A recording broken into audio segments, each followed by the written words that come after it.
والصلاة والسلام على من لا نبي بعده أما بعد فقد قال الله تبارك وتعالى في كلامه المجيد والفرقان الحميد أعوذ بالله من الشيطان الرجيم بسم الله الرحمن الرحيم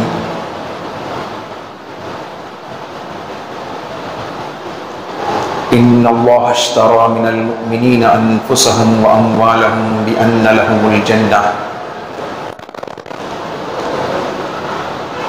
وقال الله عز وجل في مقام آخر الذي خلق الموت والحياة ليبلوكم أيكم أحسن عملا وقال النبي صلى الله تبارك وتعالى عليه وسلم من رأى منكم منكرا فليغيره بيده فإن لم يستطع فبلسانه وإن لم يستطع فبقلبه وذلك أضعف الإيمان وقال النبي صلى الله عليه وسلم إيمانكم قيل يا رسول الله كيف نجدد إيماننا قال أكثر من قول لا إله إلا الله أو كما قال عليهم الصلاة والسلام.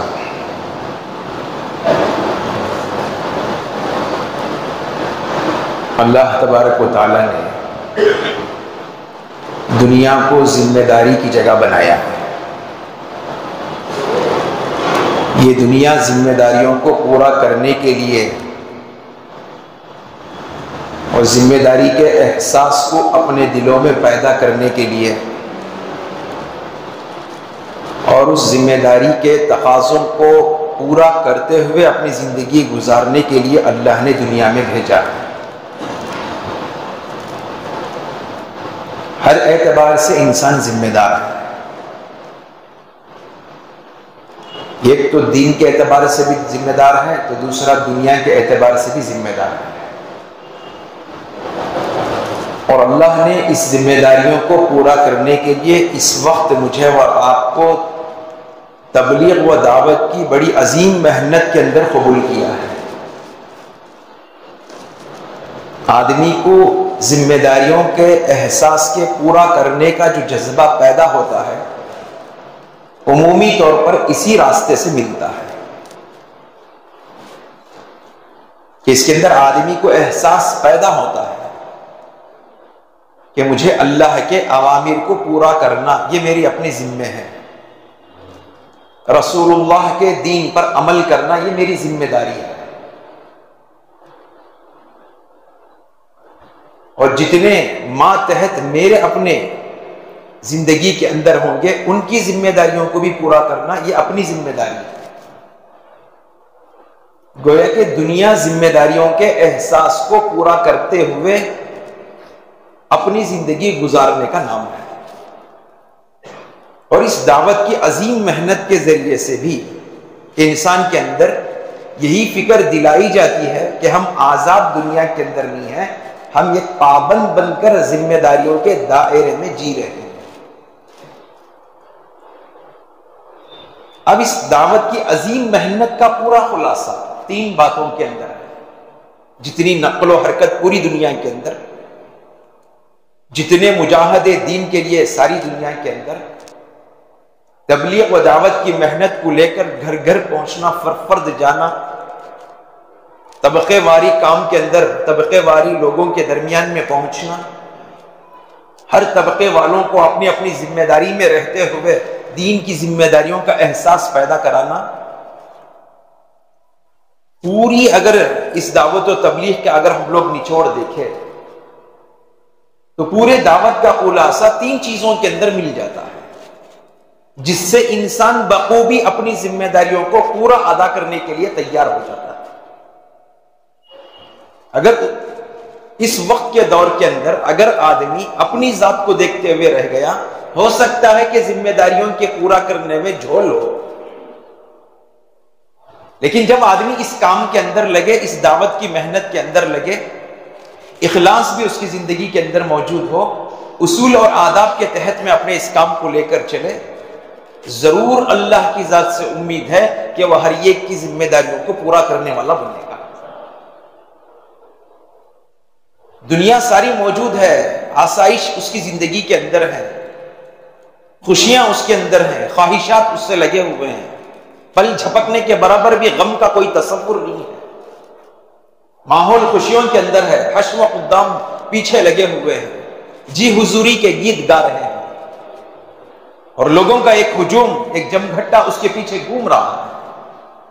دنیا کی ساری ثروتیں، دنیا کی ساری سہولتیں، ساری خوشیاں اس کی زندگی کے اندر موجود ہیں، لیکن یہ تین چیزوں سے اس کی زندگی خالی ہے، تو وہ کبھی بھی اپنے ان دنیا میں آنے کے ذمہ داریوں کو وہ نہ تو پہچان سکتا ہے اور نہ تو اس کے مطابق زندگی گزار سکتا ہے۔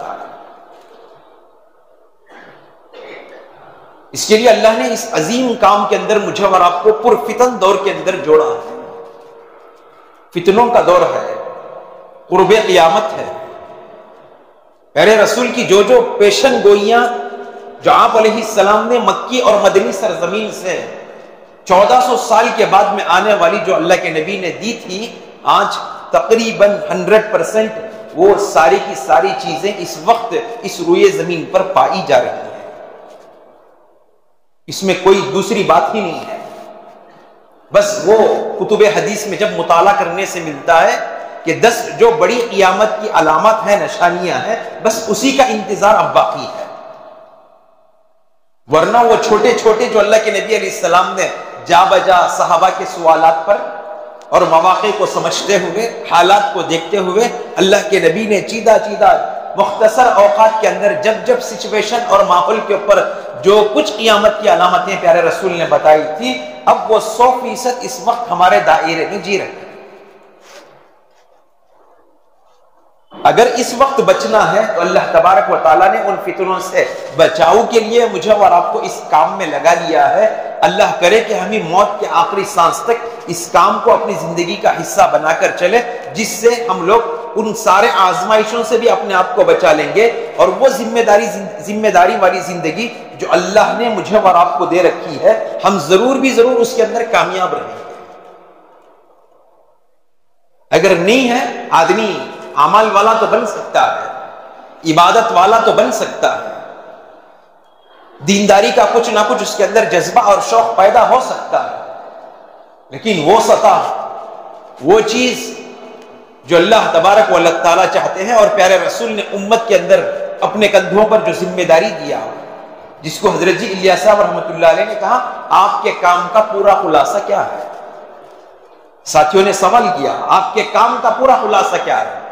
چونکہ حضرت نے جس وقت کام کو لے کر کھڑے ہوئے اس وقت اشکالات کی بھرمار ہوئی، علمی طبقے سے اشکال ہوا، جہلا طبقے سے اشکال ہوا، سمجھدار طبقے سے بھی اشکال ہوا، نہ سمجھ طبقے سے بھی اشکال ہوا، لیکن حضرت بھی جب سائل جیسے رہتا تھا، دعوت سمجھانے کے لیے اسے سائل کو سامنے رکھ کر اسے جواب بھی دیتے تھے۔ تو بعض ساتھیوں نے سوال کیا کہ آپ کے اس کام کا کیا مقصد ہے؟ تو پھر حضرت جی الیاس صاحب رحمۃ اللہ علیہ نے کہا ما جاء بہ النبی صلی اللہ علیہ وسلم، اللہ کے نبی نے جو کچھ صحابہ کے درمیان میں دین کو چھوڑا تھا، وہ اس سطح کا دین پھر دوبارہ امت کی زندگیوں میں پیدا ہو جائے، یہی دین کا خلاصہ ہے، یہی میری محنت اور تحریک کا خلاصہ ہے کہ جس سطح کا ایمان، جس سطح کا دین اور جس سطح کے جذبات صحابہ اکرام کے اندر پیارے رسول نے چھوڑا تھا، اسی سطح کا دین، اسی سطح کے جذبات دین کے لیے ہر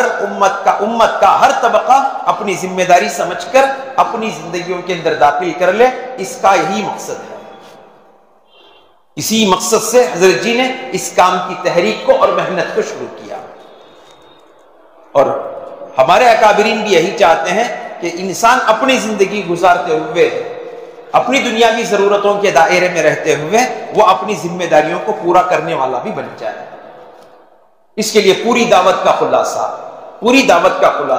3 چیزوں کے اندر ہمارے اکابرین نے اس کو پیش کر دیا ہے۔ ایک یہ ہے کہ سب سے پہلے اس تبلیغ و دعوت کی محنت سے، اس عمومی محنت کے ذریعے سے سب سے پہلے اس کام کرنے والے کے اندر اپنے ایمان کو مضبوط کرنا بہت ضروری ہے۔ ایمان مضبوط ہو اس کا، یقین اللہ کے تعلق سے اس کا جڑا رہے، ہر حال میں کرنے والی ذات اللہ کی ہے۔ اور اللہ تبارک و تعالیٰ بھی ہمارے ایمان کو جانچنے پرکھنے اور ہمارے ایمان کی مضبوطی کے لیے اللہ حالات لاتے ہیں، بیماریاں اللہ تعالیٰ سامنے رکھتے ہیں، پریشانیاں اللہ تعالیٰ سامنے رکھتے ہیں، مسائل اللہ تبارک و تعالیٰ دنیا کے سامنے رکھتے ہیں، کبھی مال کی تنگی، کبھی مال کی فراوانی، تنگی بھی اس لیے کہ آزمانے کے لیے صبر ہوگا یا نہ ہوگا، فراوانی اس لیے کہ شکر گزاری ہوگی یا نہ ہوگی۔ صبر پر اگر آدمی اپنے آپ کو بچا کر چلے مال کی تنگی کے اوپر، اللہ تبارک و تعالیٰ اس کے اوپر بھی ایمان مضبوط کریں گے۔ فراوانی اللہ تبارک و تعالیٰ دے رہے ہیں، مال کے اندر بڑھوتری ہو رہی ہے، شکر گزاری کے ساتھ مال کا صحیح استعمال ہو رہا یا نہیں ہو رہا، اللہ تعالیٰ اس کو بھی دیکھے گا۔ اس لیے حضرت جی یوسف صاحب رحمۃ اللہ علیہ نے کہا کہ اس تبلیغ اور دعوت کی محنت سے آپ کیا چاہتے ہیں؟ تو حضرت نے کہا امت کا مال صحیح جگہ پر استعمال ہو جائے، کیونکہ اس وقت امت کا مال بڑے خطرناک ماحول کے اندر لگ رہا تھا، خرافات کے اندر لگ رہا تھا، خواہشات کے اندر لگ رہا تھا۔ حضرت سے سوال کیا کہ بتاؤ آپ نے اس تبلیغ و دعوت کی محنت سے آپ کیا چاہتے ہیں؟ تو حضرت نے کیا اس وقت جو امت کا مال مادیات پر لگ رہا ہے، سونے اور جواہرات پر لگ رہا ہے، کھیتی باڑی پر جو لگ رہا ہے اور اپنی دنیا کی عمارتیں بنانے کے اندر جو لگ رہا ہے، امت کا مال صحیح جگہ پر اللہ کے دین کے لیے لگ جائے، اسی کی نقل و حرکت کے لیے ہم اپنی زندگیوں کو اس کے پیچھے ڈال رہے ہیں۔ ورنہ اس دور کا پیارے رسول صلی اللہ علیہ وسلم نے فرمایا لِكُلِّ أُمَّةٍ فِتْنَةٌ، ہر امت کے لیے کوئی نہ کوئی ایک فتنہ رونما ہوتا تھا، اس فتنے کے درمیان کے اندر وہ امت جیتی تھی۔ اور اس امت کا سب سے بڑا فتنہ جو ہوگا، فتنۃ امتی المال، میری امت کا جو فتنہ ہوگا وہ مال ہوگا۔ مال کی تنگی کی بنیاد پر ایمان دلوں سے نکل جائے گا، مال کی فراوانی کی بنیاد پر بھی ایمان اپنی زندگی کے اندر ایسے نکلے گا، پتہ نہیں چلے گا کہ بھی ہماری زندگی میں ایمان ہے یا نہیں ہے۔ فرعون کی زندہ مثال ہمارے سامنے موجود ہے، مال کی فراوانی اللہ نے دی، بادشاہت اور تخت اور سلامت اس کے پاس میں موجود تھا، اور باوجود اپنے پورے حشم و قدام کے ساتھ میں اللہ نے ایسے آزمائشوں کے ساتھ میں بھی اسے نکالا، یہاں تک کہ اللہ تبارک و تعالیٰ نے چھوٹ بھی اتنی دی، 400 سال تک تقریباً سر کا درد بھی اس کو نہیں آیا۔ موسیٰ علیہ السلام کے زمانے کا جو بادشاہ ہوتا تھا اس کا نام فرعون ہوتا تھا، ابراہیم علیہ السلام کے زمانے کا جو بادشاہ ہوتا تھا اس کا نام نمرود ہوتا تھا۔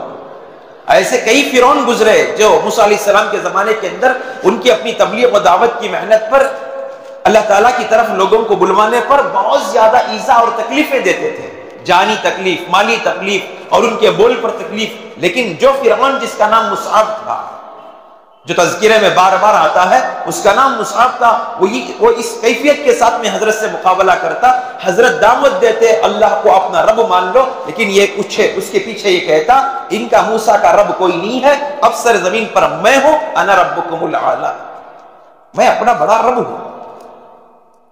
اللہ نے امتحان بھی لیا، مال کی فراوانی دی، جیسے جیسے مال بڑا اپنے اندر ایٹیٹیوڈ آیا، ایگو اس کے اندر پیدا ہوا، اپنے آپ میں گھمنڈ کرنے لگا، لوگوں کے اندر دکھانے لگا مال میرا ہے، عہدہ میرا ہے، طاقت میری ہے، قوت میری ہے، بادشاہت میری ہے، کس کا حکم اس کے اوپر چلتا؟ اب اپنا حکم اور اپنی طاقت اور اپنی بادشاہت کو چلایا، لیکن اللہ کی پکڑ ان بطش ربک لشدید، اللہ کی پکڑ جب آتی ہے اچھے اچھے فرعون بھی گھٹنے ٹیک دیتے ہیں، منہ کے بل زمین کے اوپر گر پڑتے ہیں۔ جب اللہ کی پکڑ آئی تو اللہ تبارک و تعالیٰ نے ایسا اس کا امتحان لیا لوگوں کو دکھانے کے لیے کہ دیکھو جو آدمی، بہت سے لوگ آئے نبوت کا انکار کیا ہم نے چھوڑ دیا، موت کا انکار کیا ہم نے اس کو لے لیا، کسی نے اپنے آپ میں بہت بڑا 30 مارکہ سمجھنے لگا ہم نے بھی اس کو چھوڑ دیا، لیکن فرعون نے ہمارے خود اوپر حملہ کیا، ہم اس کو کبھی نہیں بخشیں گے، چھوڑ دیا اس کو۔ اللہ تبارک و تعالیٰ نے امتحان کے لیے بتا دیا، آج بھی موجود ہے کسی مردار کا پاسپورٹ نہیں بنتا، آج بھی فرعون کا پاسپورٹ موجود ہے۔ کوریا اس کے جسم کو بھیجا جاتا ہے، ہر تقریباً 10-15 سال کے اندر اس کے جسم کے اندر گوشت بڑھتا ہے۔ اب اس کی سرجری کے لیے اس کو کوریا بھیجا جاتا ہے، مصر سے، ایجپٹ سے کوریا بھیجا جاتا ہے، پھر وہاں اس کی سرجری ہوتی ہے، پھر اس کو لے کر میوزیم کے اندر ایجپٹ کی رکھتے ہیں۔ اس کا پاسپورٹ بھی موجود ہے، یہ بتانے کے لیے کہ ہم نے تجھے ڈیل دی، اب جب بادشاہت ملی، تخت ملا، شکر گزاری کرنا تھا، تو نے ہمارے اوپر ڈائریکٹ حملہ کیا، خدائی کا دعویٰ کرنے لگا۔ مال اس لیے نہیں دیا کہ تم خدائی کا دعویٰ کرے، مال اس لیے دیا تھا شکر ادا کرے، غربا، یتیم، مسکین، بیواؤں، محتاجوں کے اندر تقسیم کرے۔ تو نے مال پر اترا کر انا ربکم الاعلی، میں ہی بڑا رب ہوں کے نعرے لگایا۔ اب جب رب ہے تو اپنے آپ کو بچا کر دکھا۔ پانی بھی لینے سے انکار، آگ بھی جلانے سے انکار، زمین بھی دفنانے سے انکار، دریائے نیل کی لہریں لا کر باہر پھینک دیتی تھی، آگ میں جلایا جاتا تھا، آگ چھونے کے لیے تیار نہیں ہے، زمین کے اندر دفنایا جا رہا ہے، within سیکنڈ باہر اٹھا کر پھینک رہی ہے، لینے کے لیے تیار نہیں ہے۔ آج بھی اس کو اسکیلیٹن بنا کر رکھا گیا ہے، لوگ عبرت کی وجہ سے اسے دیکھتے ہیں۔ کیوں ہے؟ مال اس لیے نہیں دیا کہ ہم اترا کر چلے، یہ بھی آزمائش ہے۔ اور غریبی بھی اللہ تبارک و تعالیٰ نے دے کر صحابہ کی بڑی جماعت غربت میں بھی اپنے آپ کو دین کے پیچھے چلایا، اپنے ایمان کی حفاظت کی، حبشی ہونے کے باوجود، وحشی ہونے کے باوجود ایمان کو دل کے اندر سلامتی کے ساتھ میں داخل کیا۔ اللہ تبارک و تعالیٰ نے اس کی برکت سے دنیا کے اندر بڑا اعزاز بھی دیا۔ دنیا کے اندر تو وہ غلام سمجھے جائیں گے، لیکن آخرت کے اندر ان کا سرداروں کے درمیان میں مرتبہ ہوگا۔ جنت اس وقت تک تمام نبیوں کے لیے داخلہ ممنوع ہے، اس وقت تک جب تک کہ پیارے رسول جنت میں نہ چلے جائے، اور پیارے رسول ان پر سوار ہوں گے، اور نکیل حضرت بلال رضی اللہ عنہ کے ہاتھ میں ہوگی۔ اب جب جیسے ہی ڈور کھولیں گے، سب سے پہلے اس نکیل کو پکڑ کر حضرت بلال اندر داخل ہوں گے، پھر پیارے رسول کی اونٹنی اندر داخل ہوگی۔ دیکھنے کے اعتبار سے غلام ہے، حیثیت اپنے سوسائٹی اور کمیونٹی کے اندر کچھ بھی نہیں ہے، لوگ کاسٹ کے آدمی ہے اس زمانے کے اندر، لیکن ایمان کو دل کے اندر داخل کیا، ایمان والی زندگی گزاری، ایمان کے تقاضوں کو سمجھا، اس کے اوپر اپنی قربانیاں دی، تو اللہ نے مقام دیا کہ جنت کے اندر 1.25 لاکھ صحابہ موجود ہوں گے، لیکن 1.25 لاکھ نبیوں کے سردار جو ہوں گے، ان کے اونٹ کی جو نکیل ہوگی جنت میں داخل ہونے کی، وہ حضرت بلال کے ہاتھ کے اندر ہوگی۔ یہ نہیں دیکھا جائے گا کہ ان کا کاسٹ کیا تھا، یہ نہیں دیکھا جائے گا کہ یہ کس سوسائٹی کے تھے، یہ نہیں دیکھا جائے گا کہ یہ کس اعلیٰ خاندان سے تعلق رکھتے تھے، بس یہی دیکھا جائے گا کہ ان کے دلوں کے اندر ایمان کتنا مضبوط تھا، ایمان والی زندگی انہوں نے کیسے گزاری تھی، ایمان پر ان کی کیا قربانیاں انہوں نے اپنے آپ میں پیش کیا۔ اس کو بنیاد بنا کر اللہ تبارک و تعالیٰ کامیابی کے فیصلے رکھے۔ اسی لیے ذمہ داریوں کے احساس کو پیدا کرنے کے لیے ایمان کا ہونا ضروری ہے۔ حضرت عمر فاروق رضی اللہ عنہ ایمان کے اندر داخل نہیں ہوئے۔ بارہا ہم نے واقعات سنا حضرت عمر فاروق کا، جب اونٹ لے کر چلتے، وادی سے جب لے کر واپس آتے تو کوئی نہ کوئی اس کے اندر زخم، چوٹ، کوئی نہ کوئی اس کے اندر نقص، تو اس وقت خطاب کہتے عمر تجھے تو اونٹ چرانا نہیں آتا، آئندہ زندگی کیا گزارے گا؟ تو جب امیر المؤمنین بنے، 12,000 مربع کلومیٹر سراؤنڈنگ کے امیر المؤمنین بنایا گیا، فاتح بیت المقدس بنے، ایک مرتبہ اس وادی سے جو بچپن کے اندر اونٹ چراتے تھے ساتھیوں کے ساتھ میں گزرے، آنکھوں میں آنسو جاری ہیں، ساتھیوں نے سوال کیا امیر المؤمنین آپ کیوں رو رہے ہیں؟ تو حضرت عمر فاروق رضی اللہ عنہ نے، ایک وقت میرے پاس میں یہ تھا کہ میں اونٹنیاں لے کر اس وادی کے اندر چرانے کے لیے آتا، شام میں جب گھر کو لے کر پہنچتا کچھ نہ کچھ نقص پایا جاتا تھا، لیکن اس وقت میرا ابو کہتا تھا کہ اونٹ تک چرانا نہیں آتا، لیکن بتا آئندہ زندگی کیسے گزارے گا؟ لیکن جب پیارے رسول کے درس میں داخل ہوا، ایمان سے اللہ تعالیٰ نے مجھے دولت سے نوازا، اب ایمان پر میری زندگی گزری، اعمال پر میری زندگی گزری، تو اللہ نے 12,000 مربع کلومیٹر کا مجھے ذمہ دار بنایا۔ جب ایمان مضبوط ہوگا، اللہ تعالیٰ ذمہ داریوں کا احساس لوگوں کے دلوں کے اندر پیدا کرے گا۔ وہی حضرت عمر فاروق رضی اللہ عنہ جو اسلام لانے سے پہلے جن کے عرب کے اندر جو قانون تھا کہ اگر کسی کے گھر میں لڑکی پیدا ہوئی زندہ درگور اس کو کر دیا جائے، زندہ گاڑ دیا جائے، ویسے حالات کے اندر اگر کسی باپ کے دل کے اندر یہ درد ہوتا کہ میں اپنے بیٹی کو کیسے دفن کروں، تو علل اعلان ابو جہل یہ کہتا اگر کسی کے یہاں پر بیٹی دفن کرنا دل کے اندر درد ہو تو وہ عمر بن خطاب کے حوالے کر دے، وہ بے دردی کے ساتھ میں بچوں کو دفن کر دے گا۔ یہ حالت حضرت عمر فاروق رضی اللہ عنہ جب ایمان کے اندر داخل ہوئے، ایمان مضبوط بنا، حالتیں اللہ تعالیٰ نے ایسی لے کر آئی۔ 12,000 مربع کلومیٹر کے اندر ایران اور عراق بھی آتا ہے۔ ایک مرتبہ قحط سالی ہوئی جس کی بنیاد پر ایک کتا پیاسا اپنی زبان للکھڑاتے ہوئے چلا گیا۔ حضرت کے علم میں آیا کہ ایک کتا پیاس کی شدت کی بنا پر جان توڑ گیا۔ حضرت کی آنکھوں میں آنسو آ گئے، سر پکڑ کر رونے لگے اور آنسو زارو قطار بہنے لگے۔ تو ساتھیوں نے کہا امیر المومنین رونے کی کیا وجہ ہے، ایک ہی کتا تو گیا ہے۔ تو حضرت نے کہا کل قیامت کے دن اللہ پوچھے تو کیا جواب دے سکتے۔ ساتھی تسلی دینے لگے آپ عشرہ مبشرہ میں سے ہے، دوسرا نمبر آپ کا ہے، پیارے رسول نے بشارت دی میں نے قصر قریش میں نے دیکھا ایک نوجوان کا جو قریش کے نوجوانوں میں سے ہے، وہ عمر کا ہے، اور آپ کا مقام اور مرتبہ زمین پر ہی نہیں، نبی کے پاس میں ہی نہیں، اللہ کے پاس میں بھی آپ کا مرتبہ، آپ کے منشے کے موافق اللہ نے 18 مقامات پر کلام کے اندر آپ کا ذکر کیا ہے، آپ کے منشے کو رائے کو داخل کیا ہے، آپ کو ڈرنے کی کیا ضرورت ہے۔ تو حضرت بلال رضی اللہ عنہ نے کہا، حضرت عمر فاروق رضی اللہ عنہ نے کہا بات تو بالکل صحیح ہے، لیکن ذمہ داری جس چیز کی مجھے دی گئی ہے اس کی وجہ سے میرے اس دائرے کے اندر ایک کتا پیاس کی حالت کے اندر چلا گیا ہے، کل قیامت میں اللہ کھڑا کر پوچھ لے عمر ہم نے 12,000 مربع کلومیٹر کا ذمہ دار آپ کو بنایا، قحط سالی کا وقت تھا، لوگ پیاس سے تڑپ رہے تھے، بل بلا رہے تھے، ویسے وقت کے اندر ایک کتا پانی کے نہ ہونے کی وجہ سے پیاس کی حالت کے اندر چلا گیا، آپ نے اس کے بارے میں فکر کی یا نہیں کی؟ اللہ سوال کرے تو کیا جواب دے سکوں؟ احساس ان کے اندر کیوں ایمان بنا؟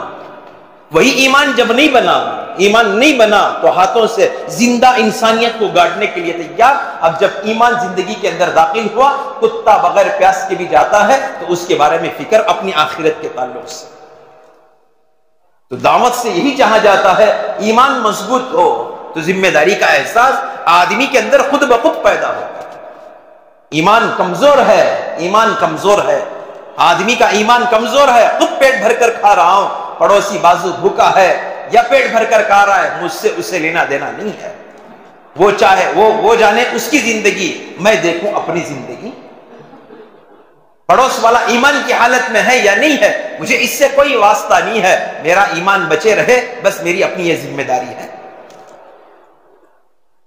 اس کے لیے ایمان ہماری اپنی زندگیوں کے اندر ایک اہم حصہ رکھتا ہے اپنی زندگی کا، اور اس تبلیغ کی مبارک محنت سے بھی یہی چاہا جاتا ہے کہ ہمارا ایمان مضبوط ہو، اللہ سے تعلق ہمارا زیادہ ہو۔ آج خدا کا خوف اور ڈر اور ایمان اور یقین نہ ہونے کی بنیاد پر فتنے بھی کثرت کے ساتھ میں ہمارے اوپر، حالات بھی ہمارے اپنے اوپر، آزمائشیں بھی ہمارے اپنے اوپر۔ جبکہ صحابہ اکرام کا حال جب ہم لوگ دیکھتے ہیں، ایمان مضبوط ہے، اللہ تبارک و تعالیٰ نے کیسے کیسے میدانوں کے اندر سے اللہ تعالیٰ نے ان کو کامیاب کر کے دکھایا۔ پوری طور پر شکست کی آوازیں لگ رہی ہیں لیکن ایمان مضبوط ہے، پھر ہمت اور استقلال کے ساتھ میں آگے بڑھتے ہیں، اللہ تبارک و تعالیٰ فتح نصیب کرتے ہیں۔ خالد بن ولید رضی اللہ عنہ ایک لشکر کے ساتھ میں پہنچتے ہیں، 60,000 یہاں پر مجمع ہے، 6 لاکھ کا آگے کا مجمع ہے۔ میری اور آپ کی عقل کیا کہہ سکتی ہے، 60,000 کامیاب ہوگی یا 6 لاکھ کامیاب ہوگی؟ ہمارے یہاں پر تو 6 لاکھ کی امیدیں ہیں، اور 6 لاکھ جو ہیں وہ بغیر ایمان کے ہیں، اور 60,000 جو ہیں وہ ایمان کے ساتھ میں لیس ہیں۔ ساتھیوں کے اندر تھوڑی سی مایوسی آئی، خالد بن ولید رضی اللہ عنہ نے ساتھیوں کو فوراً لیا، بیٹھ لیا، پیچھے لیا، مختصر سی بات کی، جذبے والی بات کی، یاد رکھو ہم کبھی بھی کون سی بھی سریا کیوں نہ ہو جائے، غزوہ کیوں نہ ہو جائے، ہم نے کبھی ہتھیارات کے بل بوتے پر نہیں لڑا، بدر کا آپ لے لیجئے، ہمارے پاس میں ہتھیار تک نہیں ہے، پیر میں چپل تک نہیں ہے، 313 ہمارا مجمع ہے، 1000 سے زائد سامنے کا مجمع ہے، لیکن اللہ تبارک و تعالیٰ نے جو فتح دی وہ ایمان کی بنیاد پر دی۔ آگے بڑھو۔ احد کا میدان ہمارے لیے گواہ ہے، کبھی ہم نے طاقت پر اور اپنے ہتھیاروں کے بل بوتے پر ہم نے اپنی جیت کو حاصل نہیں کی ہے، ہم نے ایمان کی بنیاد پر حاصل کی ہے۔ آگے بڑھو۔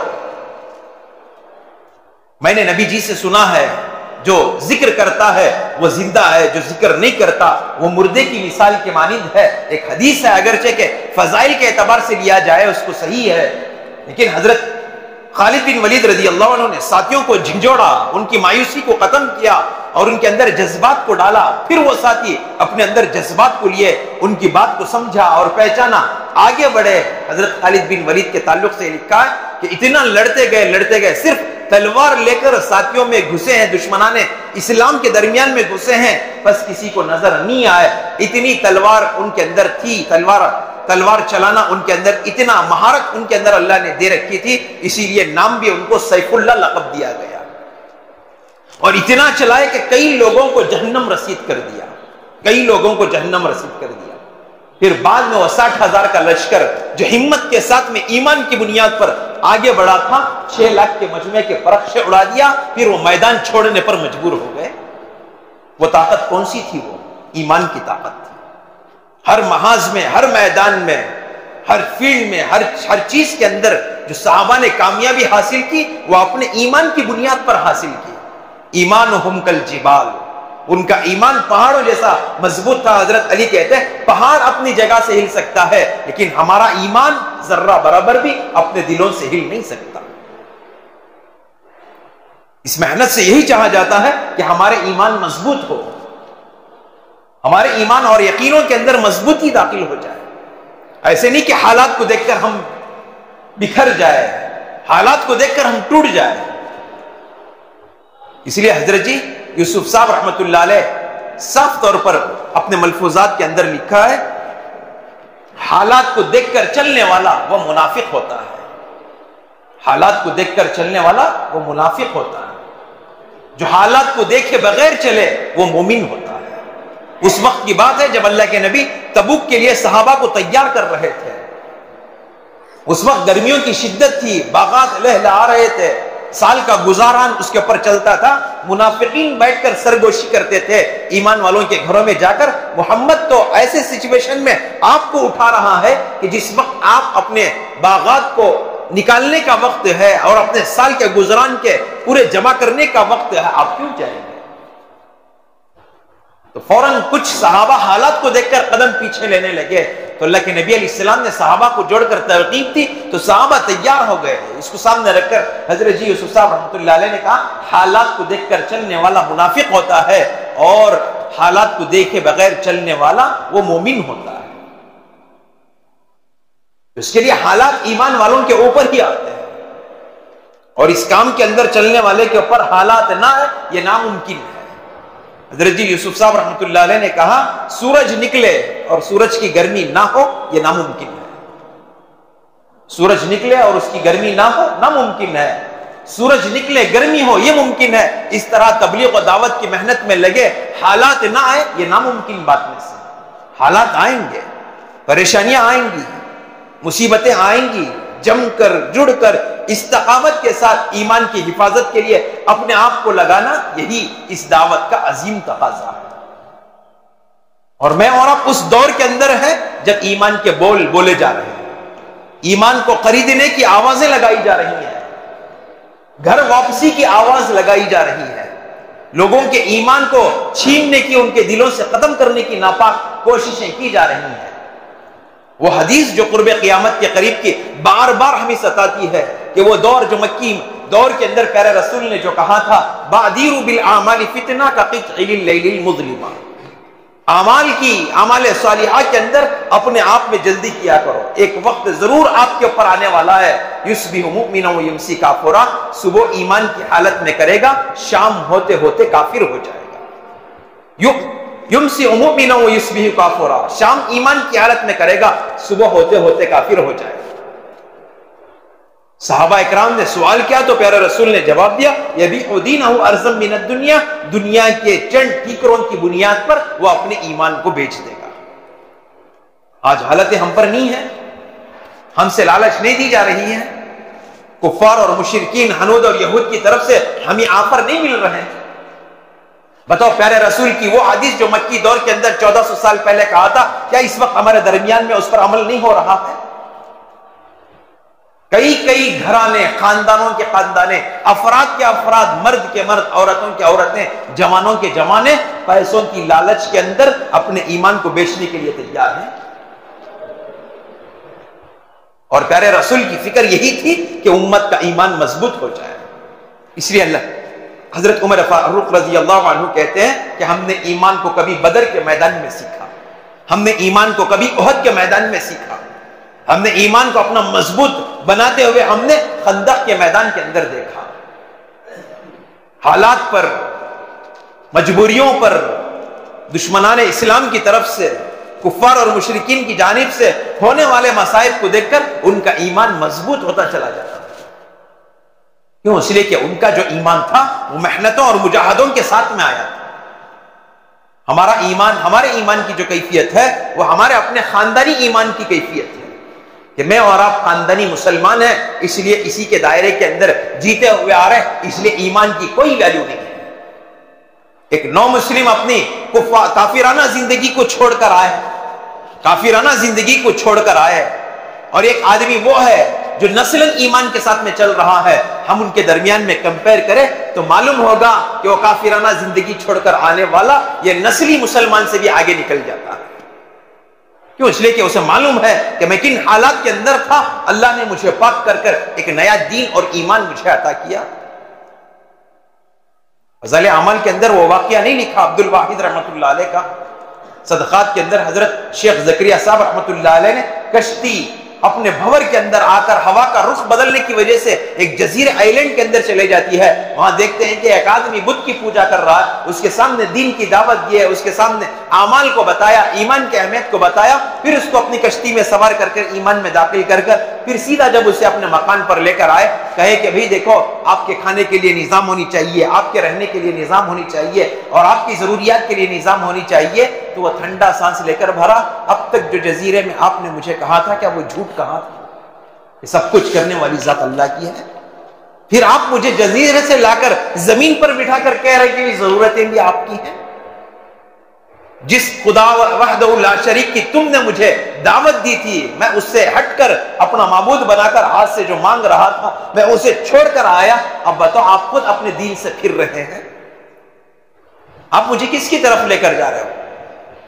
بس 2 ہی دن گزرے تھے، انتقال ہوا، خواب کے اندر دیکھا جنت کے باغات کے اندر ٹہل رہے ہیں، کافرانہ مشرکانہ اعمال جزیرے کے اندر ہو رہے تھے، اللہ نے ہدایت کی گھڑی رکھی اور ایمان اتنا مضبوط ہوا 2 دن کے اندر، وہ نسلی مسلمان جو تھے اپنی زندگی کو ایمان کے ساتھ میں لے کر آئے تھے، انہی سے انہوں نے امتحان لیا، سیکھا کہ بھئی ایک نیا مسلمان اس کا یقین کتنا ہے، ہم باپ دادا سے مسلمان ہیں، ہماری کیا حالت ہے۔ اس وقت حالات جو اس وقت ہمارے اوپر منڈلا رہے ہیں، حکومتوں کی جانب سے نہیں، دشمنیوں کے تعلق سے نہیں، تعصبانہ کردار سے نہیں، بلکہ میرے اور آپ کے ایمان کی کمزوری کی بنیاد پر یہ ساری چیزیں ہمارے اوپر آ رہی ہیں۔ کاش کہ ہمارا ایمان بھی وہ بدری صحابہ جیسا اگر مضبوط ہوتا، کاش کہ ہمارا ایمان بھی احد والے صحابہ جیسا ایمان مضبوط ہوتا، کاش وہ خندق کے اندر جو کھودنے والے صحابہ تھے، بھوک اور پیاس کی حالت کے اندر جو کھود رہے تھے، ان کا ایمان جو مضبوط تھا، اتنا ایمان بھی آج ہمارا مضبوط ہوتا تو انشاءاللہ اللہ کی ذات سے امید ہے وہ مددیں جو اللہ نے بدر اور احد کے اندر نازل کی، آج بھی وہی اللہ ہمارے اوپر وہ مددیں نازل کرتے ہیں۔ اسی لیے اللہ کہہ رہے ہیں ان تنصروا اللہ ینصرکم، تم میری مدد کرو میں تمہاری مدد کرنے کے لیے تیار ہوں، وانتم الاعلون ان کنتم مؤمنین، ایمان کو مضبوط بناؤ، ایمان کو اپنی زندگیوں کے اندر باقی رکھو، دیکھو ہر میدان کے اندر میں آپ کو کامیاب بنا کر دکھاؤں گا۔ اس کے لیے بنیادی جو چیز ہے وہ ایمان ہمارے لیے ضروری ہے، اور ایمان کے بعد ہمارے اپنی زندگیوں کے لیے اندر اعمال کا بھی ہونا ضروری ہے۔ ایمان ہو، صرف خالی بول کا ایمان نہ ہو جائے، صرف خالی کاغذت کا مسلمان نہ ہو جائے، صرف خالی کلمے کا ایمان نہ مسلمان انسان نہ بن جائے، بلکہ ایمان والے کے ساتھ ایمان کے ساتھ ساتھ میں اعمال صالحہ کی بھی ہمارے لیے ضرورت ہے۔ اس لیے اللہ تبارک و تعالیٰ نے اپنے کلام کے اندر وہ سورت جس کو امام اعظم ابو حنیفہ رحمۃ اللہ علیہ نے کہا اللہ پورا قرآن نازل نہ کرتا، صرف خالی وہ ایک سورت اللہ تعالیٰ نازل کر دیتے۔ پورے قرآن کی تقریباً 114 سورتیں جو 7 منزلیں اور تقریباً 6000 آیتوں کے اوپر جو مشتمل قرآن ہمارے پاس میں موجود ہے، وہ نہ ہوتا، صرف اللہ تعالیٰ ایک سورت کو نازل کر دیتے جس کو والعصر کہا جاتا ہے۔ یہی آیت ہماری اپنی زندگی گزارنے کے لیے کافی تھی، چونکہ اللہ نے دنیا اور آخرت کے تمام نچوڑ کو اللہ نے اس ایک آیت کے اندر، اس ایک سورت کے اندر اللہ نے بیان کر دیا ہے۔ والعصر ان الانسان لفی خسر، زمانہ پورا کا پورا خسارے کے اندر۔ میں اور آپ سوچ رہے ہیں کہ زمانہ ایکسپرٹ ہے، زمانہ فارورڈ ہے، زمانہ ٹیکنالوجی میں آگے بڑھا ہوا ہے، یہ دنیا کہہ رہی ہے، دین کہہ رہا ہے کہ دنیا بیکورڈ ہو رہی ہے۔ جو اللہ کے نبی علیہ السلام نے کہا تھا کہ وہ قیامت ایک زمانہ ایسا آئے گا لوگ گھنٹوں، دنوں کا سفر گھنٹوں کے اندر کر لیں گے۔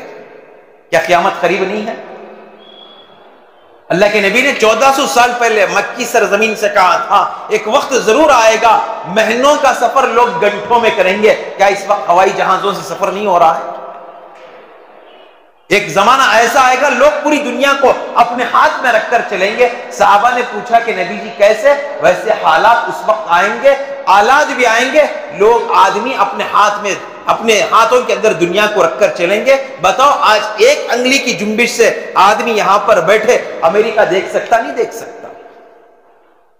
کیا قیامت قریب نہیں ہے؟ اللہ کے نبی علیہ السلام نے کہا تھا ایک وقت ضرور ایسا آئے گا مرد عورتوں کے کپڑے پہنیں گے اور عورتیں مردوں کے کپڑے پہنیں گے۔ کیا آج بازاروں کے اندر یہ نہیں دکھائی دے رہا ہے؟ کیا قیامت قریب نہیں ہے؟ یہ حالات ہمیں یہ دعوت دے رہے ہیں، یہ حالات ہمیں آگاہ کر رہے ہیں، ہمیں بیدار کر رہے ہیں کہ نہیں، یہ سب حالات جو ہے یہ دنیا فارورڈ نہیں ہے، یہ دنیا ختم ہونے کا اعلان کر رہی ہے۔ یہود، ہنود، نصارہ، مشرکین، کفار، دنیا کے لالچ، دنیا کے پیچھے گھومنے والے یہ سوچ رہے ہیں کہ دنیا ترقی کر رہی ہے۔ اگر اسی کو اٹھا کر قرآن اور حدیث کی روشنی کے اندر دیکھا جائے کہ دنیا ترقی کر رہی ہے یا دنیا پیچھے جا رہی ہے، تو صاف طور پر ان حالات سے پتا چلتا ہے دنیا فارورڈ نہیں ہے، دنیا بیکورڈ ہو رہی ہے۔ یہ سب وہ حالات جو پیارے رسول نے بتایا تھا، یہ چیزیں جب داخل ہو جائیں گی سمجھ جو کہ قیامت قریب ہے۔ آج یہی حالات گزر رہے ہیں۔ وہ باتیں جو پیارے رسول علیہ السلام نے 1400 سال پہلے کہا تھا، آج وہ من وعن ہوتے ہوئے جا رہے ہیں۔ اسی لیے اللہ کے نبی نے کہا انا والساعۃ کہاتین، میں اور قیامت بالکل قریب قریب آئے۔ دنیا خسارے کے اندر ہے، چاہے وہ سینسر لگا کر کیوں نہ ہو جائے، چاہے وہ اپنا سیٹلائٹ لگا کر کیوں نہ ہو جائے، چاہے وہ GPS وہ جو کچھ آلات آتے ہیں وہ لگا کر کیوں نہ ہو جائے، چاہے CC کوریج کیمرے لگا کر کیوں نہ ہو جائے، لوگ سمجھ رہے ہیں کہ ہم نے ترقی کر لی ہے، لیکن وہ ساری چیزیں بیکورڈ ہیں، پیچھے آ رہی ہیں۔ ہم قیامت کے قریب بالکل جا رہے ہیں۔ ہمارے یہاں پر ایسا نہیں ہے کہ ہم دنیا کے اندر ترقی کر رہے ہیں، ہم آخرت کے اعتبار سے بالکل اپنے قبروں کے قریب پہنچ رہے ہیں۔ یہ ترقی والے کام جو ہے وہ ہم لوگوں کو اپنی قبروں کی یاد دلا رہے ہیں۔ اس لیے اللہ تعالیٰ نے کہا والعصر ان الانسان لفی خسر، یہ سارا تقریباً الیکٹرانک سسٹم جو ہے، یہ جو سارا کچھ ہمارے سامنے اس وقت آگے بڑھتا ہوا نظر آ رہا ہے، یہ بیکورڈ ہے، یہ سامنے نہیں جا رہا ہے۔ والعصر ان الانسان لفی خسر کے اندر داخل ہے، لیکن کامیاب لوگ کون ہیں؟ الا الذین آمنوا وعملوا الصالحات، وہ لوگ کامیاب ہیں جو اس زمانے کے اندر ایمان لے کر آئے۔ جب پوری دنیا خسارے کے اندر داخل ہو، اس وقت کے اندر کامیاب انسان وہ ہے جو ایمان لے کر آئے۔ اور ایمان لانے کے بعد ایسی زندگی نہیں ہے الا الذین آمنوا وعملوا الصالحات، پیچھے ہی یہ بتایا گیا ایمان پر اکتفا اپنی زندگی نہیں ہے، اس کے ساتھ میں اعمال صالحہ بھی ضروری ہے۔ اور دعوت کی مبارک محنت سے بھی یہی چاہا جاتا ہے کہ امت کا رشتہ اعمال سے ہو جائے۔ امت کا فارغ وقت مسجدوں سے ہو جائے. اسی لیے حضرت جی یوسف صاحب رحمۃ اللہ علیہ کہتے تھے اگر امت کا فارغ وقت، جتنا وقت امت کا اپنے ضروریات کے بعد میں بچتا ہے، وہ وقت مسجدوں کے حوالے ہو جائے، ان کا وقت بجائے چوراہے، سرکلوں اور ادھر ادھر گپ چپ مارنے کے بجائے اللہ کے گھر کے لیے ہو جائے، اللہ ان کے اوقات مسجد کے اندر دینے کی برکت سے باطل کے تمام طاقتوں کو ختم کر دیں گے. آج امت کا بہت بڑا طبقہ مسجدوں سے بہت دور ہے. ابغض البلاد الی اللہ تعالی اسواقها، احب البلاد الی اللہ تعالی مساجدها. جس مقام کو دیکھ کر، جس علاقے کو دیکھ کر، جس سرزمین کو دیکھ کر اور جس باؤنڈری کو دیکھ کر اللہ کی ذات خوش ہوتی ہے، وہ مساجد کے حالات کو دیکھ کر خوش ہوتی ہے. اللہ تعالیٰ مساجد کو دیکھ کر خوش ہوتے ہیں، اور اس کے آباد کرنے والوں کو بھی اللہ تبارک و تعالیٰ دیکھ کر خوش ہوتے ہیں. بشر المشائین، حدیثوں کے اندر بارہا یہ بتائی گئی خوشخبری دو اس آدمی کے لیے، بداہی دو اس آدمی کے لیے کہ وہ آدمی جو اپنے رات کی تاریکیوں میں ہو، دن کے اجالے میں ہو، جس کا وقت مسجد کے اندر لگ رہا ہو، اس کے لیے خوشخبری دو. اور قیامت کے دن جو 7 آدمیوں کو عرش کے سائے میں جگہ دی جائے گی، اس وقت جب کسی کا سایہ آدمی کے پاس میں موجود نہیں رہے گا سوائے عرش کے سائے کے. اس میں سے وہ آدمی بھی ہوگا جس کا دل مسجد کے اندر اٹکا ہوا ہوگا. کیا مطلب ہے مسجد کے اندر اٹکا ہونے کا؟ کیا مطلب ہے؟ علماء نے اس کی تشریح کی ہے، یہ بتایا ہے کہ اپنے فارغ وقت کو وہ مسجد کے اندر دے، کام کاج کے اندر ہو تو بھی اس کا دل اس بات کی طرف کھینچتے ہوئے چلے کہ کام مکمل ہو جائے فوراً میں مسجد کی طرف نکل جاؤں. اذان کی آواز آئے فوراً یہ سوچے کہ مجھے اب مسجد کے اندر جانا ہے. تو سمجھ جاؤ کہ اللہ تعالیٰ ایسے صفت انسان کو بھی کل قیامت کے دن عرش کے سائے کے اندر جگہ نصیب کریں گے. اعمال صالحہ ضروری ہیں. آج اعمال کے نہ ہونے کی بنیاد پر، اعمال کے صحیح نہیں ہونے کی بنیاد پر آج امت کا رشتہ اللہ سے کٹ چکا ہے. وہ تحفہ جو اسی مہینے کے اندر معراج کے سفر کے اندر جب پیارے رسول علیہ السلام پہنچے تھے 27 معراج پر، اختلاف العلماء، اس کے اندر علماء کا اختلاف ہے. کسی نے رمضان کہا، کسی نے شوال کہا، کسی نے رجب کہا، کسی نے شعبان کہا.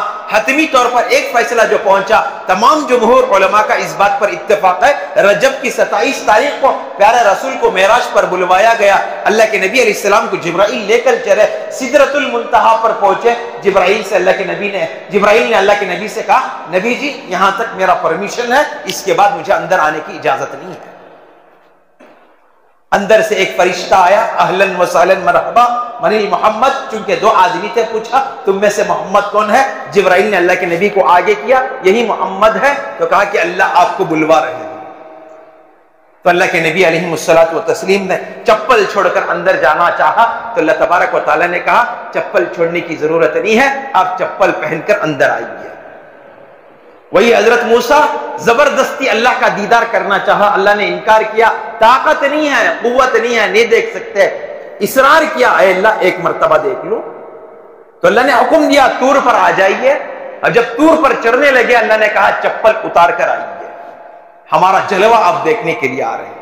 اب جب وہاں پر پہنچے 70,000 نور کے پردوں میں سے اللہ نے سوئی کے نوکوں کے برابر ایک اللہ کی روشنی وہاں پر ڈالی تو اس پر حضرت موسیٰ علیہ السلام 40 دن تک بے ہوش پڑے رہے.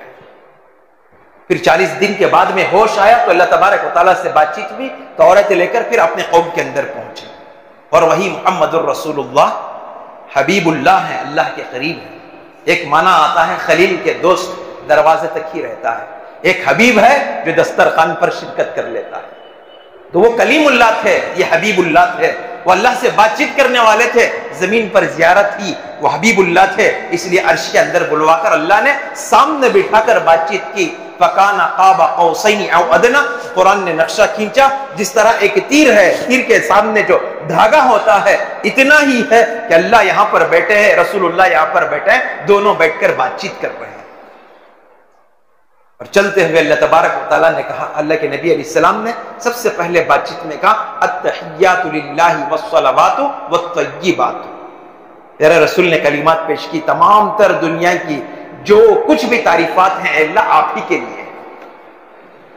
التحیات للہ والصلوات والطیبات.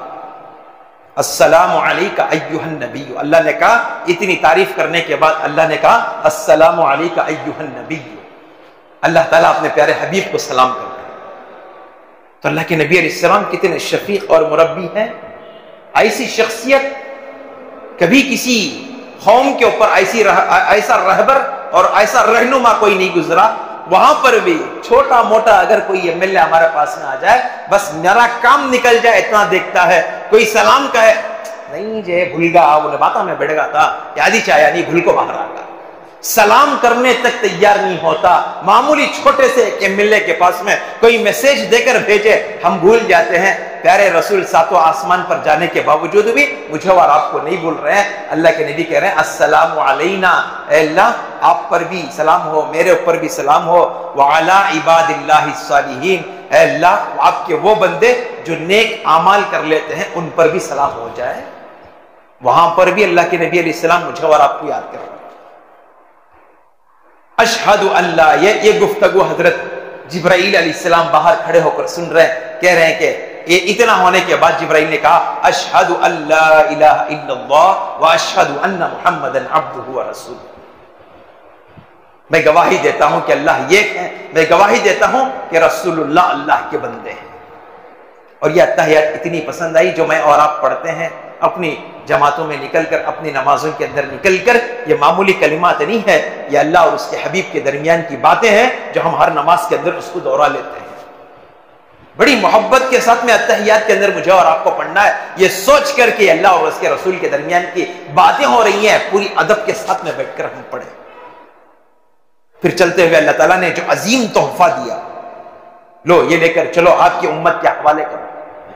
موسیٰ علیہ السلام کو زمین کے اوپر وہیں سے دے کر بھیج دیا، ابراہیم بھی ملے، عیسیٰ علیہ السلام بھی ملے، اور حضرت یوسف علیہ السلام بھی ملے ساتوں آسمانوں کے اندر، اس میں سے حضرت ابراہیم علیہ السلام بھی ملے، موسیٰ علیہ السلام بھی ملے۔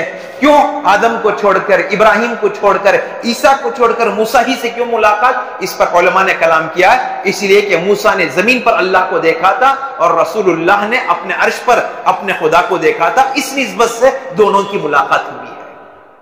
السلام علیکہ، آپ علیہ السلام سے سلام کیا۔ موسیٰ علیہ السلام نے کیا لے کر آئے؟ اتنے بڑے دربار میں پہنچے تھے، کیا گفٹ ملا؟ کہنے لگے 50 نمازوں کا وقت لے کر آیا ہوں، تحفہ لے کر آیا ہوں۔ اتنی نمازیں میری امت تو 2 وقت کی نہیں پڑھ سکتی، تو آپ کیسے اتنی نمازیں لے کر جائیں گے؟ تو اس وقت اللہ کے نبی علیہ السلام نے بات سن کر صحیح ہے اللہ کے دربار میں پہنچے، اللہ کے دربار میں پہنچے، ایک مرتبہ نہیں تقریباً 9 مرتبہ پہنچے، تقریباً 9 مرتبہ پہنچنے کے بعد اللہ تبارک و تعالیٰ نے کہا محمد میں آپ کی امت کو 5 ہی نمازیں دینا چاہتا تھا، 1 مرتبہ پر دے دیتا تو آپ لے کر نکل جاتے، 50 مرتبہ اس لیے کیا کہ بار بار آپ میرے پاس میں آتے رہے، میں آپ سے بات کرتا رہوں، آپ میرے سے بات کرتے رہے، اس لیے میں نے آپ کو 50 نمازوں کا تحفہ دیا، بس لے کر جاؤ۔ ایک آفر بھی میں آپ کو دے رہا ہوں، میری طرف سے ایک آفر بھی ہے، جو بندہ 5 وقت کی پڑھ لیتا ہے میں اسی 50 کا ثواب عطا کر دیتا ہوں۔ یہ آپ علیہ السلام کی صدقے میں اور ان کی برکت سے اللہ نے ہم لوگوں کو یہ دین عطا کیا ہے۔ اب چاہتے ہیں کہ اس دعوت کی محنت سے یہی خلاصہ ملتا ہے کہ امت کا پورا طبقہ اس کا وقت مسجدوں کے اندر لگ جائے۔ حضرت جی یوسف صاحب رحمۃ اللہ علیہ یہی کہتے تھے کہ امت کا فارغ وقت مسجدوں کے اندر گزر جائے، اللہ دنیا کے تمام فتنوں کو ختم کر دیں گے۔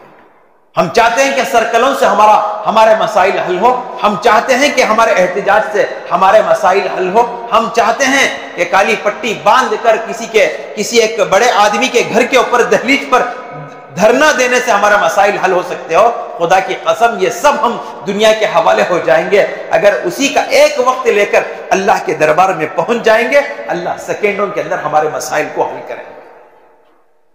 اس کے لیے امت کا وہ طبقہ آج مسجدوں سے بہت دور ہے، اس سے ہمیں نکالنا ہے، اس طبقے کو ہمیں اللہ کے گھر تک لے کر آنا ہے۔ اب وہ کیسے لائیں گے؟ اسی دعوت کی مبارک محنت برکتوں سے ہمیں لے کر آنا ہے۔ اتنا تو کتنے کئی ایسے واقعات ہیں، زندگیاں ختم ہو گئے، لوگ آ کر جماعتوں میں بیٹھ کر روتے ہیں 60 سال ہو گئے پہلی مرتبہ سجدہ کرنے کا موقع ملا ہے، 70 سال گزر گئے آج تک مسجد کے اندر قدم نہیں رکھا۔ مسجد کے پڑوس میں گھر ہے، اذان کی آواز 5 مرتبہ روزانہ کان کے اندر آتی تھی، لیکن مسجد کے اندر آنے کی توفیق نہیں ہوتی تھی۔ کتنے ہزاروں واقعات ایسے نہیں ہیں جن بندوں نے اپنی زندگیوں کو مسجد کے پڑوس میں رہ کر وہاں آنے سے اپنے آپ کو دور رکھا۔ کم سے کم آخری وقت اتنا ملتا ہے کہ ابھی مسجد سے مؤذن نے اذان دی تھی، پھر آخری وقت کئی لوگوں کا ایسا بھی گزرتا ہے مسجد سے آ کر مؤذن نے کان میں اذان دی تھی، وہی مؤذن پھر مسجد کے جنازے کے اندر کھڑ کر ہمیں نماز پڑھاتا ہے۔ اتنے ایسے آدمی بھی موجود ہیں جن کے جنازے صرف مسجد کے اندر آ رہے ہیں۔ اللہ ہم سب کی حفاظت فرمائے، اللہ ہمیں بھی اپنی مسجدوں سے رشتہ مضبوط رکھنے کی توفیق عطا فرمائے، اور مسجد کے آباد کرنے والوں کے لیے بھی اللہ تبارک و تعالیٰ نے بشارت دی، قیامت کا میدان ہوگا، نفسا نفسی کا عالم ہوگا، کوئی کسی کا پرسان حال نہیں ہوگا۔ اس وقت میں اللہ کہیں گے آئین الجواری، میرے پڑوسی کہاں ہیں؟ فرشتوں کی بڑی جماعت حیران رہے گی، نبی انبیاء اپنے نگاہوں سے تلاش کرتے رہیں گے اس وقت اللہ کے جواری کون ہے، پڑوسی کون ہے؟ اس وقت فرشتے دھیمی آواز سے پوچھیں گے اے اللہ آپ کے من الجواری، آپ کے جو پڑوسی ہیں وہ کون ہیں؟ اس وقت اللہ تبارک و تعالیٰ کہیں گے وہ لوگ میرے پڑوسی ہیں جو بندے مساجد سے دور تھے، ان تک پہنچتے تھے، ان کو جا کر مسجد کے اندر آنے کی دعوت دیتے تھے، ان کو مسجد کا عادی بناتے تھے، آج وہ میرے پڑوسی ہیں۔ اللہ کے پڑوسی بننے کے لیے کوئی مجاہدے ہم لوگوں کو دینا نہیں ہے، بس اپنے اوقات کو فارغ کر کر اللہ کے دین کے لیے دے کر اس طبقے کے اندر اس بے طلب بندوں کے درمیان میں پہنچ کر اس طلب کو پیدا کرنا کہ ہمارے مسائل دکان سے حل نہیں ہوں گے، ہمارے مسائل کاروبار سے حل نہیں ہوں گے، ہمارے مسائل ہماری اپنی ضرورتوں سے حل نہیں ہوں گے۔ اللہ تعالیٰ ہمارے 100% جو مسائل کو پورا کریں گے وہ اس کے گھر کے اندر آ کر مانگنے سے ہمارے مسائل کو حل کریں گے۔ اب امت کا رشتہ جب اللہ سے جڑ جائے گا، اب جب ہاتھ اٹھائیں گے، ہاتھ اٹھانے سے پہلے اللہ تعالیٰ ہمارے مسائل کو حل کریں گے۔ تو دوسری چیز کہتے ہیں اعمال صالحہ ہماری اپنی زندگی کے اندر موجود ہو، اسی کے لیے یہ محنت ہے، اسی کے لیے یہ فکریں ہیں، اسی کے لیے 4 مہینے کی تشکیلیں، اسی کے لیے چلے کی ترتیبیں مانگی جا رہی ہیں، اسی کے لیے 8-10 دن کا اوقات، 10 دن کے اوقات کو اللہ کے دین کے لیے لگانا، 3 دن کا وقت لگانا، پھر اس کے ساتھ میں اجتماع کے اوقات طے کر کر ایک عمومی مجمع کو اجتماع کے اندر بلوانا اور ان کو بلا کر ان لوگوں کے اندر دین کی فکروں کو پیدا کرانا، یہ اصل دین کے تقاضوں کا کام ہے۔ تو ہمارے اکابرین اور اللہ والوں نے جو سلیبس، جو کچھ اصول اور جو کچھ اوقات کو ترتیب دیا ہے، اس کے ذریعے سے انسان کے اندر کچھ فکریں پیدا ہو، اس کی زندگی کے اندر سے کچھ نہ کچھ دین کے اوپر چلنے کے جذبات پیدا ہو، اس کے لیے ایک ترتیبیں دی گئی ہیں کہ ان ترتیب پر اپنے اوقات کو ڈالے، اس کے ذریعے سے ہمارا ایمان محفوظ ہو۔ ورنہ حضرت حذیفہ رضی اللہ عنہ کی وہ حدیث جو 70 فتنے گنوانے کے بعد آپ علیہ السلام سے پوچھا بتاؤ کیا کیا جائے ان فتنوں سے بچنے کے لیے، تو اللہ کے نبی نے 2 ہی سلوشن دیے۔ ایک پہلا یہ ہے دنیا سے دوری، یعنی ذمہ داریوں کے دائرے میں رہتے ہوئے اپنے آپ کو امر بالمعروف اور نہی عن المنکر کے اندر اپنے وقت کو دے دو، اللہ تبارک و تعالیٰ اس کی برکت سے تمہاری دنیا اور آخرت کو بنا دیں گے۔ تو ہم خود اس وقت ایک نظر ڈال کر دیکھیں، اس وقت ہمارے ایمان کے بھی بول بولے جا رہے ہیں، ہمارے اعمال صالحہ سے دور کرنے کی ناپاک کوششیں بھی کی جا رہی ہیں، تو ایسے وقت کے اندر مسجدوں کو مضبوط پکڑنا اور ایمان کو مضبوط بنانا، یہ اس وقت کا، اس تبلیغ اور دعوت کی محنت کا ایک اہم حصہ ہے۔ اگر ہم اپنے اعمال میں مضبوط نہیں بنیں گے، اعمال میں مضبوط نہیں بنیں گے، ایمان اگر ہمارا قوی نہیں ہوگا، اللہ نہ کرے، اللہ نہ کرے، اللہ نہ کرے، ہم اپنے آنکھوں سے دیکھتے رہ جائیں گے، مساجد ہمارے زندگیوں سے نکلتے چلے جائیں گے، ہمارے یہاں پر سجدے کرنا بھی مشکل ہو جائے گا۔ اس لیے علی میاں صاحب ندوی رحمت اللہ علیہ، اللہ نے بڑا مقام حضرت کو دیا، کسی اجمی کو، کسی غیر عرب کو، اجمی کے معنی کسی غیر عرب کو حرم کے ممبر پر چڑھنے کی اجازت نہیں ہے۔ کسی اجمی کو یعنی غیر عرب کو ممبر پر چڑھنے کی اجازت نہیں ہے سوائے ایک ہی شخصیت جو ممبر پر، حرم کے ممبر پر کھڑ کر جنہوں نے عربی کے اندر تقریر کیا، وہ حضرت علی میاں صاحب ندوی رحمۃ اللہ علیہ۔ باقاعدہ تمام ملوک جو تھے اس وقت کے بادشاہ حضرت کے پاس میں ادب بن کر کھڑ گئے تھے، اگرچہ کہ یہ عجمی ہے، یہ غیر عرب ہے، لیکن اب یہ ہمارے عرب میں آ گیا، ہم اس کو عربی مانتے ہیں۔ انت العربی، آپ عربی دان ہیں، ہمارے عربی تمہارے سامنے ہم برداشت نہیں کر سکتے۔ آپ چلیے ممبر پر کھڑا کر دے، حضرت بیان کرتے، یہاں تک کہ اس وقت کے بادشاہ نے حضرت کی خدمت کے اندر چابی بھی پیش کی، لیو مکے کی چابی آپ اپنے پاس میں رکھیں۔ تو حضرت نے ایک ہی جواب دیا، جب رسول اللہ کے سامنے پیش کی گئی تو اللہ کے نبی نہیں لیے، تو میں کون ہو سکتا ہوں کہ آپ کی چابی میرے ہاتھ میں رکھوں؟ آپ ہی رکھو۔ اتنے بڑے دور اندیش عربوں نے ان کی عظمت کی، اور عربوں نے ان کو الحمدللہ اتنا مقام اور مرتبہ دیا۔ حضرت نے 30 سال پہلے ہی کہہ دیا تھا، اگر ہمارا ایمان مضبوط نہیں ہے، ہم اپنے اعمال پر مضبوط قائم نہیں رہیں گے، مسجدوں کو آباد نہیں کریں گے، ایک وقت ضرور آئے گا آپ کے میناروں میں سے اذان کی آواز کو بھی کم کر دیا جائے گا۔ 30 سال 40 سال پہلے حضرت نے بتایا تھا، بتاؤ کہ آج وہ دور ہمارے درمیان میں نہیں ہے؟ اس وقت بازاریں بھری ہوئی ہیں، چوراہے بھرے ہوئے ہیں، سڑکیں بھری ہوئی ہیں، خالی ہیں تو اللہ کے گھر خالی ہیں۔ اس کی ذمہ داری کس کے ذمہ ہے؟ ہم سمجھے ہوئے طبقہ، اس تبلیغ و دعوت کی مبارک محنت کے اندر چلا ہوا طبقہ، یہ خود سمجھے اور اٹھے، اپنے تقاضوں کو پیچھے رکھے۔ اگر صحابہ کرام اپنے تقاضوں کو سمجھ کر رہ جاتے اور اپنی ضروریاتوں کو سمجھ کر مکی اور مدنی سرزمین پر رہ جاتے، اللہ نہ کرے ایسے حالات ہم پر نہ آتے کہ ہم بھی پتہ نہیں کہ کون سی مندر اور کون سے غیر اللہ کے پاس میں ہم بھی اپنے ماتھوں کو ٹیک کر اپنی زندگی کو گزار دیتے۔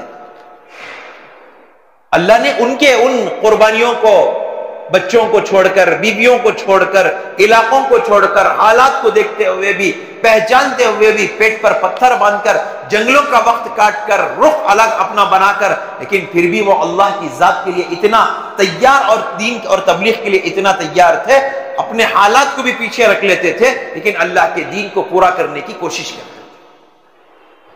اب ہمارے ذمے بھی یہی تقاضے ہیں کہ حالات ہیں، میرے اوپر بھی حالات ہیں، آپ کے اوپر بھی حالات ہیں، حالات تو ہماری اپنی زندگی کے اندر ہے، ترتیب پر تو کم سے کم ہم چلیں۔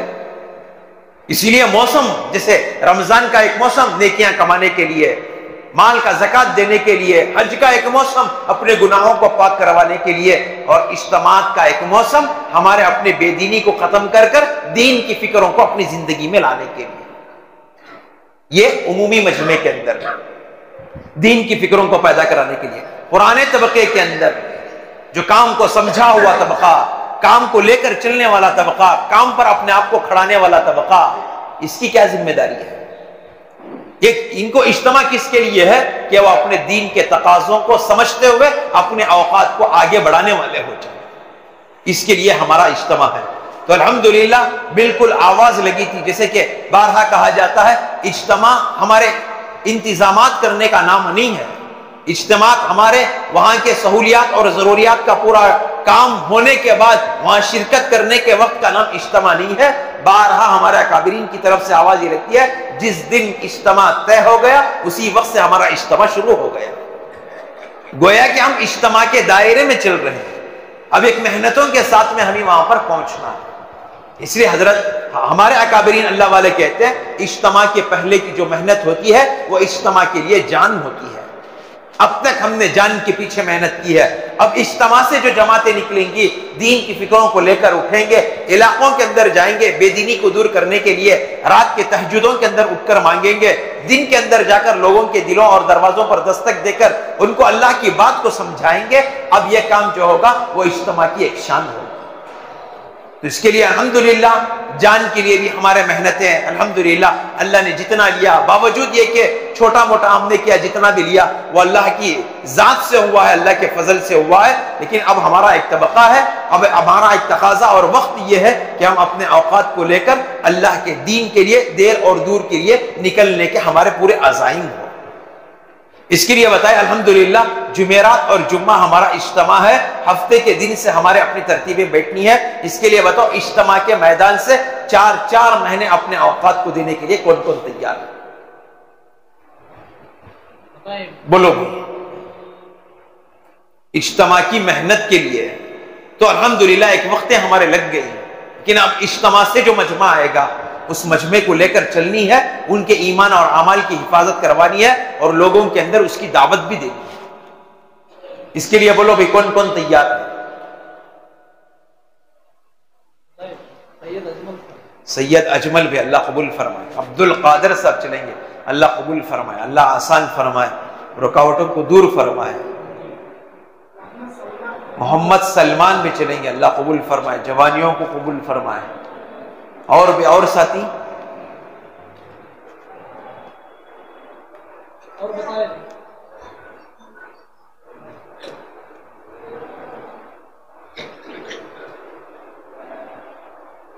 بولو بھی۔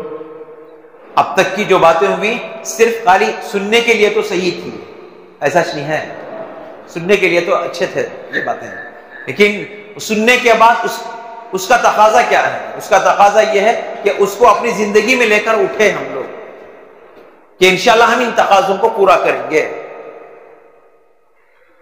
صحابہ کے جذبات یہی تھے، وہیں سے بیٹھ کر اپنے تقاضوں کو مسجد نبوی سے حل کرنے کے جذبات رکھتے تھے۔ اب ایسا نہیں ہے، الحمدللہ ایک ترتیب بنا کر نکلنی ہے۔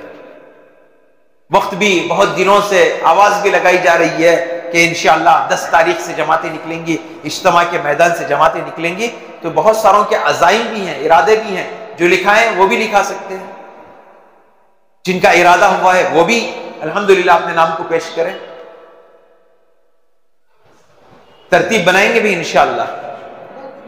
اسماعیل بھی چلیں گے، اللہ قبول فرمائے، بار بار لکھا رہے، اللہ ان کو ایک بار قبول ضرور فرمائے۔ اچھا بولو بھی مساجد سے کوئی ترتیب؟ مکمل جماعتوں کی کوئی ترتیب مساجد سے؟ مسجد اعلیٰ سے ایک ترتیب جماعت کی الحمدللہ بیٹھی ہے، اللہ قبول فرمائے۔ اور بھائی عمر فاروق سے کیا بول رہے؟ عمران مسجد سے افراد نکل رہی۔ عثمان غنی سے ہیں؟ عثمان غنی والے کون بھی نہیں؟ ابو بکر سے مسجد ابو بکر 2 ساتھی ہیں۔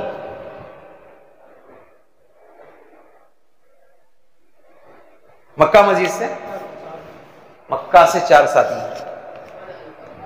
عثمان غنی سے افراد ہیں۔ حیدر صفدر سے حیدر صفدر سے ایک جماعت۔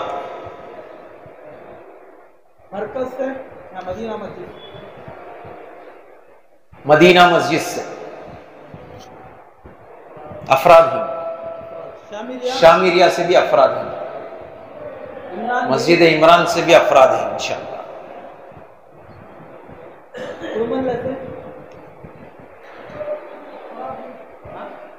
افراد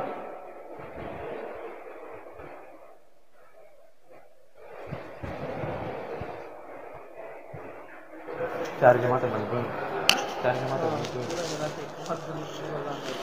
یہ ہے نا پورے چیزوں کا جماعتیں جیسا بتایا گیا، وہ چاشمہ جمعرات جمعہ چاہیے، جمعرات جمعہ ہفتہ چاہیے، مسجد سے ہر مسجد عزائم کے کام ہوتا ہے۔ اجتماع کے میدان کے اندر جو ہماری ذمہ داریاں ملی ہیں اس ذمہ داری کو بخوبی فکروں کے ساتھ میں پورا کرنا ہے۔ اس کے لیے ترتیبیں الحمدللہ جمعہ کے دن میں آئی، سیروزہ جماعتوں کے ذریعے سے ہمارے اپنے اس تقاضے کو پورا کریں گے تو کام قابو میں آئے گا۔ تو اس کے لیے مساجد سے سیروزہ جماعتیں، چہارشنبہ جمعرات جمعہ اور جمعرات جمعہ ہفتہ،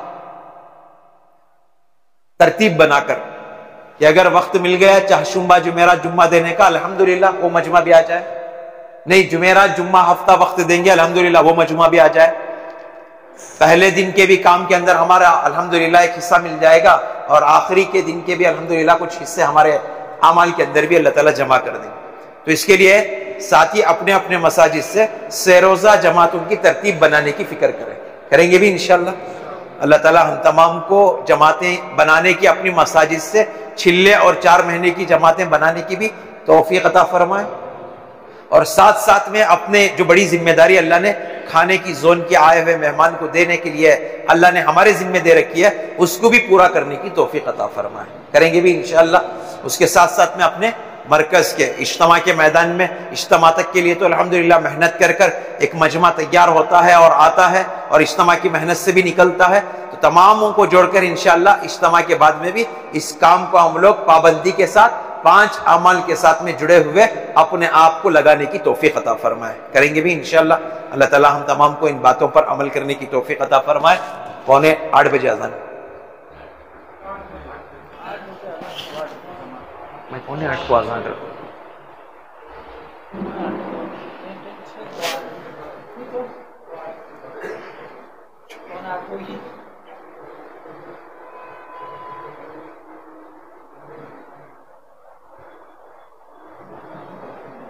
ٹھیک ہے، عزائم ارادے ہو کہ انشاءاللہ ہم اپنے اوقات کو 5 اعمال کے اندر لگائیں گے انشاءاللہ، کریں گے۔ حضرت جی الیاس صاحب رحمۃ اللہ علیہ نے کہا کہ جو ساتھی دعوت کی مبارک محنتوں کے اندر چلتے ہوئے اپنے آپ کو 5 اعمال کا حقدار سمجھ کر اس کے لیے وقت دے گا تو اللہ اسے مرتے وقت کلمہ نصیب کریں گے۔ اعمال تو مختصر ہیں، لیکن اس کی طرف اللہ کی طرف سے جو فیصلے وہ مغفرت کے فیصلے۔ تو سب سے بڑی کمزوری اور جھول جو ہمارے اپنے کام کے اندر جو ہو رہی ہے وہ اپنے یہاں کے 5 اعمال کی ہو رہی ہے۔ تو اس کے لیے ساتھی عزائم اور ارادے کرے کہ انشاءاللہ 5 اعمال کو اپنی زندگی کا حصہ بنا کر اس دعوت کی مبارک محنت کے اندر جڑے رہیں گے، کریں گے بھی انشاءاللہ۔ اللہ تعالیٰ ہمیں ان باتوں پر عمل کرنے کی توفیق عطا فرمائے۔ الحمدللہ رب العالمین، اللہم صلی علی محمد وعلی آل محمد وبارک وسلم۔ ربنا آتنا في الدنيا حسنة وفي الآخرة حسنة وقنا عذاب النار وقنا عذاب القبر وقنا عذاب الحشر وقنا عذاب الدارين ربنا ظلمنا أنفسنا وإن لم تغفر لنا وترحمنا لنكونن من الخاسرين۔ اے اللہ ہم تمام کے گناہوں کو معاف فرما، خطاؤں کو درگزر فرما، سیئات کو حسنات سے مبدل فرما، پچھلی زندگی پر توبہ اور ندامت نصیب فرما۔ اے اللہ اب تک کی جو زندگی گزری تیرے ہی فضل سے گزری ہے، اے اللہ آئندہ جو بھی زندگی گزرنے والی ہے وہ آپ ہی کے فضل سے گزرنے والی ہے۔ اے اللہ پچھلی زندگی پر توبہ اور آئندہ زندگی میں نیک اعمال کرنے کی توفیق عطا فرما۔ اے اللہ تجھے راضی کرنے والے اعمال کرنے کی توفیق عطا فرما، اعمال صالحہ پر اپنے آپ کو ڈالنے کی توفیق عطا فرما، تجھے راضی کرنے والے اعمال کی طرف ڈالنے کی توفیق عطا فرما۔ اے اللہ اس وقت صوبے کے اندر بہت سارے اجتماعات چل رہے ہیں، اے اللہ بہت سارے ہو بھی گئے ہیں جن میں بہت بڑا مجمع تیرے دین کی فکروں کو لے کر علاقوں کو چھوڑ کر اے اللہ مختلف علاقوں کے اندر دین کی فکروں کو لے کر پہنچا ہوا ہے۔ اے اللہ امیر ذمہ داری کے طور پر پہنچا ہوا ہے، تربیت کرانے والی ذات آپ کی ہے۔ اے اللہ تمام ساتھیوں کی تربیت فرما، ہر ایک ساتھی کے ایمان کو بنانے کی توفیق عطا فرما، اس کو اعمال پر کھڑا ہونے کی توفیق عطا فرما۔ بڑی قربانیوں کے ساتھ میں مجمع نکلتا ہے، ساتھی قربانیاں دے کر نکلتے ہیں، اللہ حالات بھی ان کے ساتھ میں رہتے ہیں۔ اللہ کسی کو گھر کا تقاضا، کسی کو اپنے دکان کا تقاضا، کسی کو اپنے کلی اور مزوری کا تقاضا، ان سارے چیزوں کو پیچھے رکھ کر تیرے دین کے تقاضے کو پورا کرنے کے لیے نکلتے ہیں۔ اے اللہ جو بھی جس حال میں بھی نکلا ہوا ہے اے اللہ اس کے حال میں برکتیں عطا فرما، راحتیں عطا فرما، سکون عطا فرما، چین عطا فرما۔ اے اللہ وقت لگا کر آنے کے بعد اپنے مقام پر جم کر جڑ کر رہنے کی توفیق عطا فرما۔ اے اللہ اب تک کے جو اجتماعات ہوئے آپ کے دربار میں قبول فرما، آگے جو ہونے والے ہیں اے اللہ اسے بھی تو اپنے دربار میں قبول فرما۔ اے اللہ ہر اعتبار سے اجتماعات کی حفاظت فرما، آسمانی زمینی بلاؤں سے حفاظت فرما۔ اے اللہ حاسدین اور مفسدین کے اللہ شر سے اس اجتماع کی حفاظت فرما۔ آنے والے مشبے کو اپنے ایمان اور اعمال صالحات کی فکر کو لے کر اپنی زندگی میں باقی رکھنے کی توفیق عطا فرما۔ اللہ جو سامنے مجمع بیٹھا ہوا ہے وہ بھی بڑی فکروں کے ساتھ تیرے راستے میں نکلا ہوا ہے، اے اللہ تیرے دین کی محنتوں اور فکروں کے لیے آیا ہوا ہے، اے اللہ تو ان کے وقت نکالنے کو بھی قبول فرما۔ اے اللہ جو مجمع آئندہ تیرے راستے میں چلنے کے عزائم کیا ہے، اے اللہ اسے نکلنے کے لیے شکر صورتیں پیدا فرما، رکاوٹوں کو اے اللہ ختم فرما، اے اللہ استقامت کے ساتھ، اخلاص کے ساتھ پورا وقت دینے کی توفیق عطا فرما۔ اے اللہ ہم نے اپنے زبان کے موافق مانگا ہے، آپ اپنے شان عطا فرما۔ ہماری اس دعا کو محض اپنے فضل و کرم سے جناب محمد الرسول اللہ صلی اللہ علیہ وسلم کے صدقہ طفیل میں قبول فرما۔ سبحان ربک رب العزت عما یصفون وسلام علی المرسلین والحمد للہ رب العالمین۔ میں ہوں سید منیر، سن میرے رب یہ دعا، میں ہوں سید منیر۔